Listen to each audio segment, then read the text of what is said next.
Des tirs de grenades lacrymogènes pour repousser les gilets jaunes massés devant la préfecture. Les mêmes images que samedi dernier et le samedi précédent.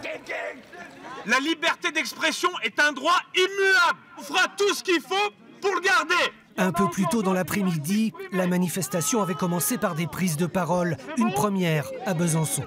Notre mouvement, c'est pour notre pouvoir d'achat, faut pas oublier. 500 personnes pour cet acte 7, c'est nettement moins que samedi dernier.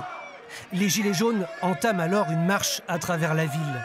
Parmi les manifestants, beaucoup refusent de parler aux médias, hormis les retraités très critiques sur les choix du gouvernement.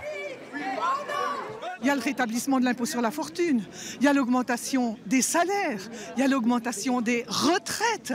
Il y a une multitude de revendications pour que le peuple puisse vivre décemment. Je travaille à l'hôpital, je suis aide-soignante et j'ai rejoint le mouvement des Gilets jaunes depuis le début parce que je vois les gens qui sont en difficulté dans mon quartier.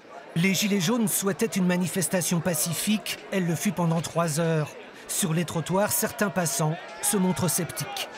Je ne dis pas que je suis contre, je dis simplement que j'ai beaucoup de recul. Et il y a plein de gens qui n'ont pas voté, là, que je connais bien. Quand la démocratie est là, on la critique. Quand elle n'est plus là, on la pleure. On verra bien. Les manifestants ont emprunté ensuite le tunnel de Besançon.